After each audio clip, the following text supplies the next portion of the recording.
सहज नहीं, बहुत सरल होकर चलोगे। अभिमान को त्याग के अगर सत्कर्म कर दिया, सत्कर्म करने के बाद अपने सत्कर्म का ढिंढोरा पीटे। पुजारी महाराज, आपका सारा किया हुआ सत्कर्म खत्म। भगवान सभी देवों को, सभी दोषों को क्षमा करते हैं, किंतु अभिमान को नहीं करते। बहुत बड़ी बात है। भगवान सारे दोषों को तुम्हारे को क्षमा कर देंगे, लेकिन अभिमानी आदमी के अभिमान को कभी छोड़ देंगे।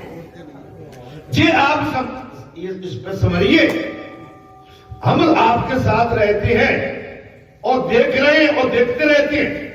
ऐसा नहीं हमारे अंदर ये अंकुर न होगा, है ऐसा भी नहीं कर सकते, नहीं है, लेकिन इसको हमें खत्म करना है। हाँ, हम आपके लिए नहीं कह रहे, हम तो अपने लिए भी कह रहे हैं। अगर हमारे अंदर किसी तरह का अभिमान आ रहा है तो भगवान दया करना। ये सबसे बड़ा विनाश का नासूर है, आहार है, कैंसर है।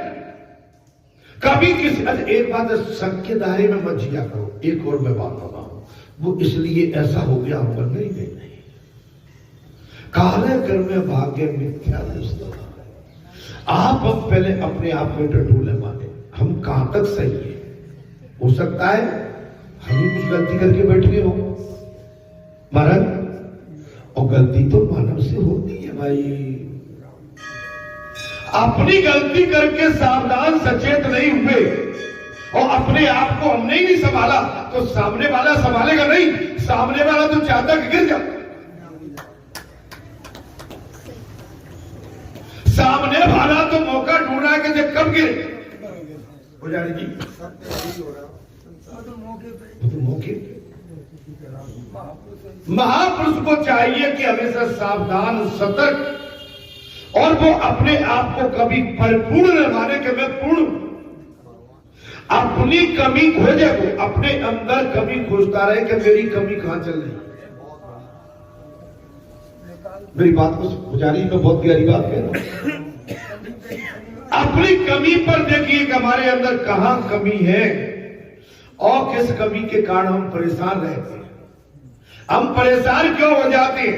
कोई कमी है इसके लिए हम अचेत कम हो जाते हैं, कमी के कारण। घायल कम हो जाते हैं, कमी के कारण। हमें आनंद क्यों नहीं आता? कमी के कारण। हमारे अंदर आनंद क्यों नहीं रहता? कमी के कारण। जब ये कमी निकल जाएगी ना, हमारे अंदर आनंद की धारा और प्रफुल्लित हमेशा मुस्कुराते हुए जीवन निकलेगा। एक दिन तो हम बहुत हंस लेते हैं, 1 घंटे खूब हंसेंगे और कहीं कोई याद आ गई, बारात सोई हुई।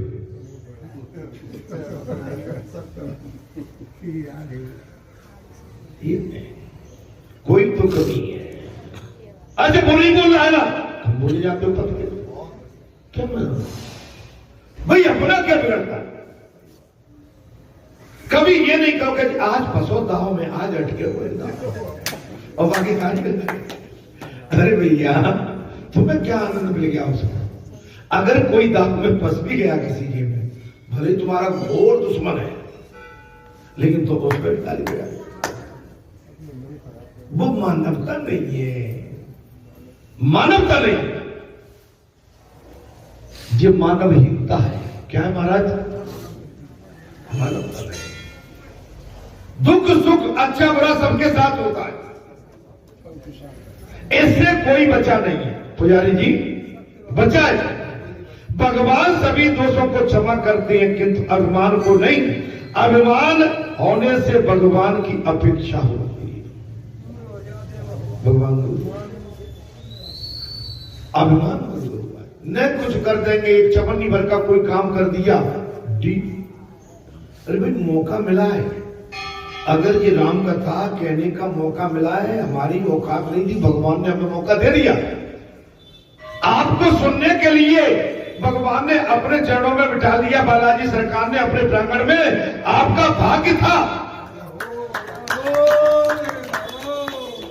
अब आप अभिमान भर के 5 बजे 4 बजे बजे निकल के जाते हैं और हम ये करते हैं वो करते हैं, हम ऐसा। अभिमान हमेशा आदमी को खत्म करता है।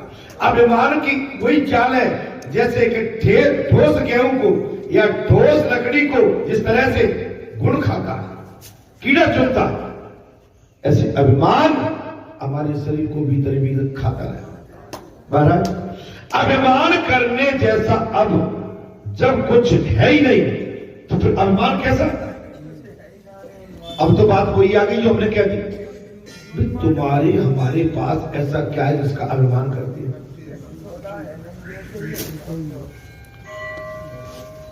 माने आप जब तक रुकिए अपने संतों के साथ, भक्तों के साथ, पंचों के साथ, जब तक कि आप पूर्णतः संतुष्ट नहीं हो जाते, आपकी पूरी दिनचर्या सेट है। जैसे 3-4 घंटे का टाइम भगवत कृपा के, भगवत भजन के लिए दे, उसके लिए टाइम नहीं है। अभी बड़ी विडंबना है महाराज, माने लोग आज भी दौड़ लगा देते हैं। अभी खेत की, खलिहान की, दुकान की, मकान की, तो काय को पंडित को, काय के पुजारी, काय के भगत जी, काय बोले ट्रेल हफ्ते जा रहे हैं। नहीं, मैं किसी खड़े रहो और हम कह रहे भैया कहां गए? हम कह रहे हैं ऐसे, कहां गए? अरे भाई, आपके पास घंटे 2 घंटे का टाइम नहीं, आप 24 घंटे में 2 घंटे, 2.5 घंटे, 3 घंटे का भगवान कह रहे कि 3 घंटे मुझे दे दो और 21 घंटे में आपकी देखभाल कर दूं।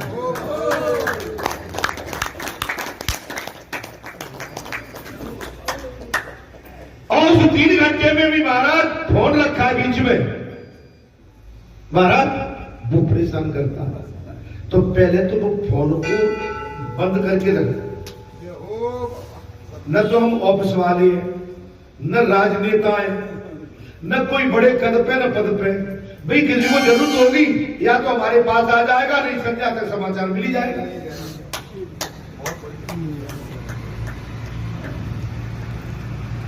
अभिमान करने जैसा जब कुछ है ही नहीं तो हम अभिमान करें क्यों? राजा को रंक बनते और रंक को राजा बनते और लाख लखपति को खाकपति और खाकपति को लखपति बनते पेट नहीं है। कथा कह रही है बात। राजा को रंक, रंक को राजा और लखपति को खाकपति और खाकपति को लखपति बनने में देर नहीं लगी। काय का अभिमान? यशोदा दौड़ते दौड़ते थक गई है, फिर भी कन्हैया हाथ में नहीं आ, क्योंकि यशोदा के हाथ में अभिमान की छड़ी है, भक्ति की नहीं, अभिमान की। अब लकड़ी, महाराज लकड़ी भी बोझ सी लगने लगी। यशोदा मैया के हाथ में जो लकड़ी थी, दौड़ते दौड़ते मैया थक गई है और जिस लकड़ी को यशोदा माता अपने हाथ में लेके कन्हैया के पीछे दौड़ लगा रही थी, हाथ भी जो है थकने लगा। उन्होंने लकड़ी फेंक दी, उन्होंने अभिमान की लकड़ी, संसार की लकड़ी, लकड़ी क्या है? संसार की लकड़ी, अभिमान, अभिमान की लकड़ी फेंक दी।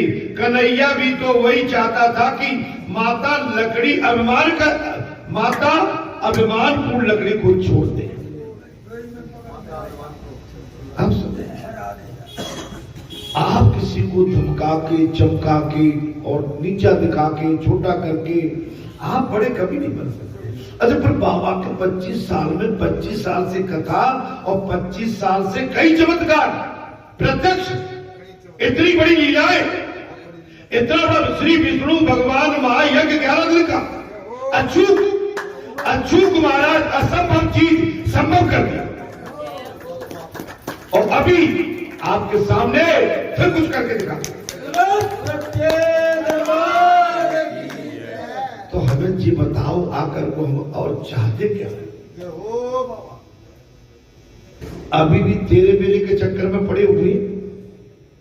अरे भाई, ये तो बाबा तुम में, हम में, सभी में प्रवेश कर गए और बता दिया कि जब मैं कुछ अच्छा कराता हूं तो मैं सबको अपना बना लेता हूं और मेरे तो सब है ही। उसको मैं अपनी ओर खींच लेता हूं।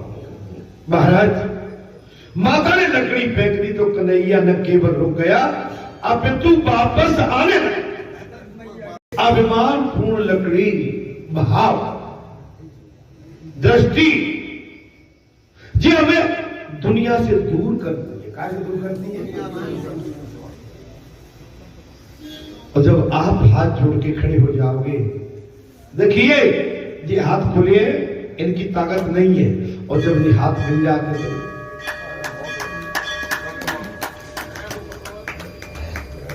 आप समझो, अगर हम जीवन में कुछ करना चाहते हैं तो पहले तो हमें अपने अंदर बैठा हुआ अभिमान है, और ऐसा इसमें कोई नहीं है जितने बैठे हैं कि अंदर अभिमान माताओं के अंदर है। मैं दुरानी से बात नहीं करूंगी, मैं सास से नहीं करूंगी, देवर से नहीं करूंगी, ननद ऐसी है वहां से बात नहीं करूंगी, हम आप में भाई से नहीं करूंगा, वो कहता पिता से बात नहीं करूंगा, वो कहता मैं पड़ोसी से बात नहीं करूंगा, मैं गांव के अमुक आदमी से मिलना ही नहीं चाहता हूं, मैं क्षेत्र के उस आदमी से। भाई आकर को क्या है? अरे छोटा सा जीवन, छोटी सी हमारी उम्र, और हम पाप एक गठरिया लेके सर पे धरके, वो भी सर पे एक पोटरी पाप बांध के सर पे रख के और बड़े आराम से उतर के घूम रहे। तुम चाल देखो महाराज, मैं तो कुछ लोगों को देखा हूं जो हमारे सामने पैदा हुए थे, उनकी अरे भैया जी अकड़न झकड़न नेक में पता पड़े थे, किस रास्ते में जाओ। महाराज कथा में बात आ गई। कथा में क्या बात आ गई महाराज? वापस आने यशोदा ने श्री कृष्ण को मुख देखा। मुख दर्शन हुआ और लाला पकड़ गया।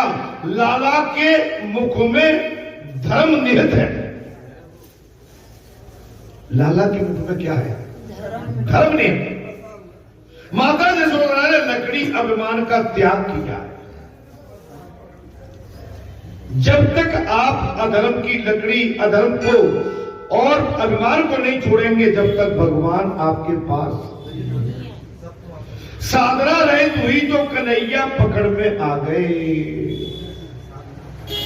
जब माता यशोदा ने अभिमान की लकड़ी को त्यागा तो भगवान कन्हैया पकड़ में आए। बुहार में, भक्ति में और देव भाव की आवश्यकता है। जब तक जीव अहंता ममता को नहीं छोड़ता, जब तक जीव मेरा तेरा इसको नहीं छोड़ेगा, भगवान अहिंसा ममता इसको त्यागना पड़ेगा। जब तक मैं कायम है तब तक भगवान दर्शन नहीं देंगे। मैंने ऐसा कर दिया, मैंने बात बना दी, ये भी अभिमान है। मैंने ऐसा कहा तब ऐसा हुआ, ये अभिमान है। हमने कहा, भगवान ने चाहा, ऐसा होना था। जब समय आता है तो बड़ी बाधाएं भी, जब समय हमारे अनुकूल आता, अनुकूल, तो बड़े बात भी हमारे प्रति हमारे अनुकूल हो जाता। प्रतिकूल हुई बात भी अनुकूल हो जाती। जब समय जीव के अनुकूल सही आता है तब और कहते वो हमने बना दी, नहीं, ये तो भगवान ने बनाई है, ऐसा होना था, तो हो गया। जहां मैं है वहां हरि नहीं, जहां मैं है वहां हरि नहीं। कन्हैया रोने लगे तो माता ने कहा, हाँ मुझे खबर है कि तू झूठ मूठ का रो रहा है।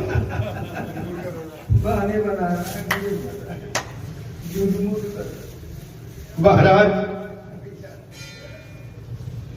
कन्हैया रोने लगा तो माता ने कहा, बेटा मुझे मालूम है कि तू झूठ मूठ का रो रहा है।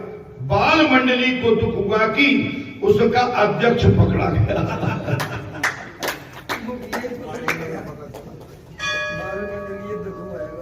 बाल मंडली को ये खबर मिली है कि उनका चुना हुआ अध्यक्ष ही पकड़ गया। सभी बालक जसोदा के पास आए और कहने लगे, माता जी लाला को बांधना मत। सारी बाल मंडली, बाल गोपालों की मंडली मैया जसोदा के पास आ गई और कहने लगी, मैया अब लाला को बांधना मत, उसने कुछ भी नहीं खाया, सारा माखन हमको खिला दिया।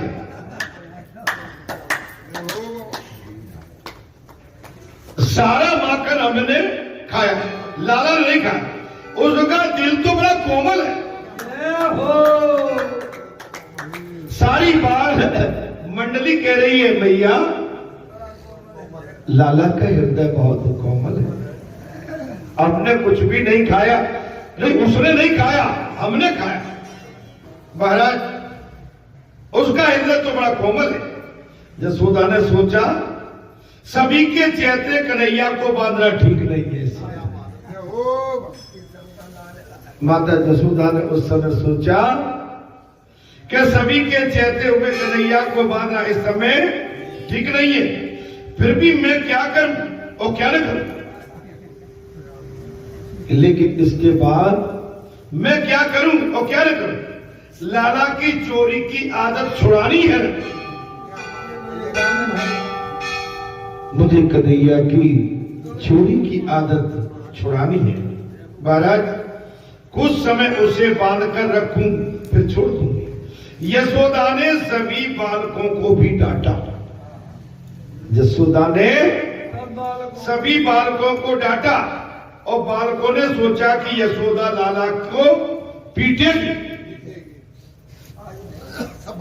सब बालकों ने सोचा कि यशोदा सभी लाला को पीटेगी। बालकों ने सोचा, सो भी न बांधने और न मारने की विनती करने लगे और माता जसोदा से कहने लगे, हे भैया लाला को या बांधो मत और नहीं पीटो इसको।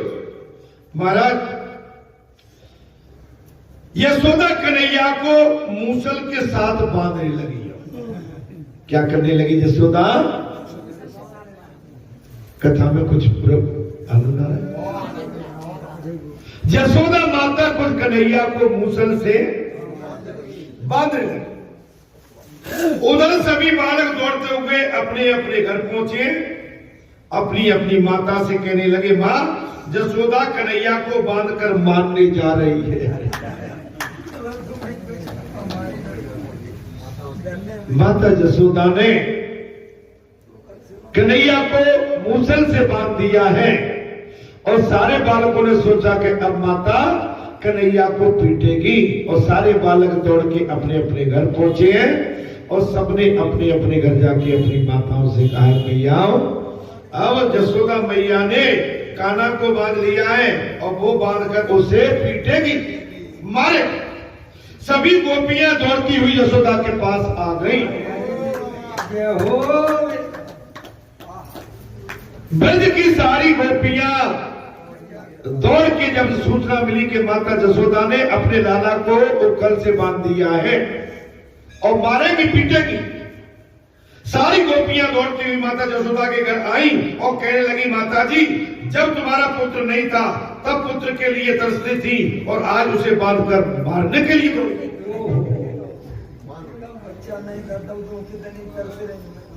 जब तुम्हारे घर में पुत्र नहीं था तुम पुत्र के लिए दौड़ती थी, रोती थी, आंसू बहाती थी। आज उसी पुत्र को तुम मारने के लिए दौड़ने चली हो। हम गरीब हैं, लाला हमारे यहाँ आकर रोज माखन मटकी फोड़ता है, दही माखन लूटता है, फिर भी हमने कभी उसको बांधने तक का नहीं सोचा। मैया हम तो गरीब हैं, लाचार हैं, बेबस है।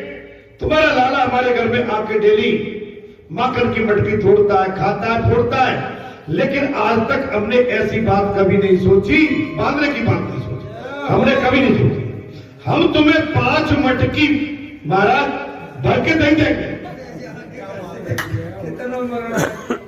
मैया हम तुम्हें 5 मटकी दही देके तुम्हारे घर देंगी, तुम उसे छोड़ दो, तुम लाला को छोड़ दो। उसने 1 मटकी फोड़ दी तो क्या, हम तो तुम्हें 5 मटकी देने को तैयार। भाई कन्हैया ने 1 मटकी फोड़ दी, आप उसमें परेशान हो रही हो। हम तो 1 के बदले 5 मटकी देंगे, लेकिन मैया कन्हैया को, किंतु आज यशोदा आपे से बाहर हो गई। आज माता यशोदा अपने आपे से बाहर हो गई थी। उसने गोपियों से कहा, लड़का मेरा,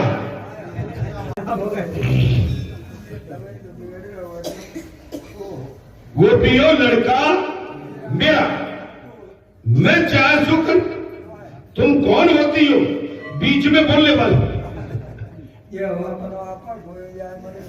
आज तो माता यशोदा अपना आपा खोल चुकी है, और बेचारी जिस भाव के साथ गोपियां माता यशोदा के पास अपना भाव लेके आए थे कि 1 मटकी के बदले हम 5 मटकी दे देंगे, लेकिन लाला को मांगो मत और पीटो मत। लेकिन माता यशोदा अपना आपा खोल चुकी थी और कहने लगी, अरे मेरा बेटा, तुम बीच में बोलने वाली? बोले कौन होती, तुम कौन होती हो बीच में बोलने वाली? भगवान सुखदेव वर्णन करते, राजन काल के भी काल श्रीकृष्ण आज माता का क्रोध देखकर कांप रहे हैं। भगवान सुखदेव ने राजा परीक्षित से कहा, बोले राजन कालों के भी महाकाल श्री कृष्ण आज अपनी माता का क्रोध देकर कांप रहे हैं। यशोदा जी बाल कृष्ण के मूसल से बांध लगे। यशोदा जी बाल कृष्ण को मूसल से बांधने लगे। अब अचरज की बात हुई महाराज, उन्होंने डोरियां अजमाई, किंतु सबके सब 2 उंगल छोटी पड़ गई।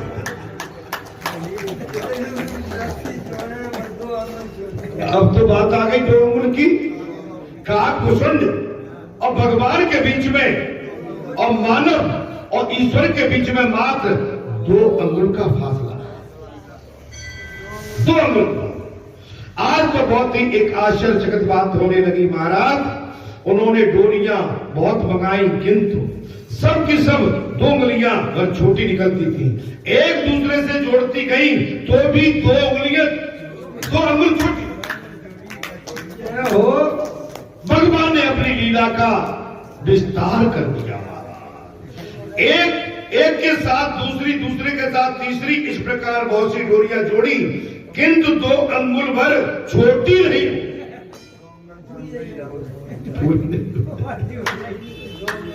अरे एक नहीं, कई डोरियां जोड़ दी, लेकिन भगवान को जैसे बांधने का प्रयास करती थी और बांधने का जो उनका फासला पड़ता था 2 उंगली का फासला रह जाता।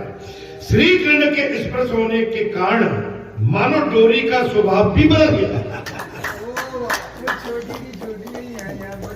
भगवान श्री कृष्ण के स्पर्श होने से वो डोरी का भी नेचर बदल गया। यज्ञ करने से, तीर्थ यात्रा करने से, ब्राह्मण को भोजन कराने से स्वभाव सुधरता नहीं, किंतु जो हृदय पूर्वक भगवान का ध्यान करता है और जो मन से परमात्मा में मिलता है, उसी का स्वभाव बदलता है। आप रोज कथा सुनो, रोज यज्ञ कराओ, ब्राह्मण को भोजन कराओ और कुछ भी करते रहिए, जब तक आपका हमारा स्वभाव नहीं बदलेगा, संसार से हम निवृत्त नहीं होंगे। जब तक संसार में लिप्त रहेंगे महाराज, तब तक भगवान को हम प्राप्त नहीं कर सकते। संसार को छोड़ना पड़ेगा, संसार को छोड़ना ही पड़ेगा और तब हमको भगवान की प्राप्ति। संसार को इसलिए कि संसार में आप अपने कर्म करते रहिए, लेकिन नाता अपना सटीक भगवान से जोड़ के। आप खेत में जाइए, खलिहान, दुकान, मकान, तीर्थ यात्रा कहीं भी जाइए, सर्विस कीजिए, राजनीति, लेकिन नाता भगवान से, उसमें अहम नहीं होना चाहिए। संसार रूपी छड़ी नहीं होना चाहिए, धमकाने वाली। कैसी? धमकाने। संसार रूपी छड़ी उसमें बिल्कुल बीच में नहीं आना चाहिए, जो हमको भगवान से दूर कर देती है। महाराज, हाँ, वैष्णव कहते हैं कि डोरी में ऐसी कोई शक्ति ने प्रवेश किया, शक्ति प्रवेश करेगी क्या? वो छोटी की छोटी तुम्हारा शक्ति तो प्रवेश करेगी। अरे डोरी क्या? अरे भाई महाराज, आप समझ लीजिए कि जब लंका में चढ़ाई की है और सारे बानर भालुओं ने राम जी का नाम लिख के पत्थर डाल दिए, अधपत तैर के सेतु बन गया। हाँ? भगवान क्या कर सकती है, क्या नहीं कर सकती? अंतर्यामी है भगवान, अंतर्यामी है। राम से बड़ा राम का नाम, राम से बड़ा राम का। महाराज, राम की ख्याति ऐसे ही संसार में विख्यात नहीं है, पूरे विश्व के अंदर। संसार का मतलब होता है पूरे विश्व के अंदर। राम से ऊपर कोई वस्तु है ही नहीं। राम का संसार है। काकभूषण जी से सब साफ कह दिया, ये संसार मेरा है। जो मर्यादा में रह के मेरी भक्ति करेगा, धर्म कर्म पे चलेगा, मैं उसे अपना लेता हूं, मैं उससे प्रेम करता हूं। मर्यादा, बहन बेटी भाई बंधु सगे संबंधी इत्यादि आदि, आप हम इनसे कड़वे वचन बिल्कुल न करो, इनसे शांति से चलो। अगर कोई भटका हुआ है, आप उसको लाने का प्रयास करो, नहीं मानता है तो उसको राम मर्जी छोड़ दो। उसके विषय में भी हमें आपको इधर की उधर की कहने की आवश्यकता बिल्कुल नहीं है। अगर उसके विषय में भी आप बोलेंगे तो उसके दोष आप है। हम भाई किसी के भी दोष, हम किसी के दोषों को अपने ऊपर क्यों लें? हमारी माताओं की आदत होती है कई लोगों की कि वो ऐसे थे, वो ये थे। अरे भाई होंगे, हमें कोई लेना देना नहीं, उनका कर्म उनके साथ। भाई उनके जो भी कर्म होंगे अच्छे होंगे, उनका कल्याण होगा, और कर्म अच्छे नहीं है तो मैं उस बात के लिए कहने का अधिकारी हूं। आप सब जानते हो क्या हो सकता? जहां ईश्वर है वहां ऐश्वर्य भी, जहां ईश्वर है वही ऐश्वर्य है। आपके घर में ईश्वर का वास है, आपका ऐश्वर्य फलता फूलता है। आपकी खेती खलियान, बच्चे, लड़के बच्चे, आपका परिवार, आपका गांव, आपका क्षेत्र, आपकी बस्ती, आपका क्षेत्र। महाराज, जब ईश्वर है वह ऐश्वर्य होगा, संपन्नता है। ऐश्वर्य को दुख हो रहा है। एक साधारण ग्वालिन प्रभु को बांध रही है। भगवान का देख रहा है, ऐश्वर्य को दुख हो रहा है। एक साधारण ग्वालिन 3 लोग के नाथ को बांध रही है। गोपियां जसोदा से कहने लगी, मां चाहे कुछ भी कहे तू, किंतु इस लाला के भाग्य में बंधन लिखाई है। तब तो ये छोटी भैया से सारी गोपिकाओं ने कहा, भैया तू इस लाला को बांध नहीं सकता, तू इस लाला को, इसके भाग्य में बंधन नहीं है। वो तो हम सबको संसारिक बंधनों से छुड़ाने के लिए हमारे पास आए।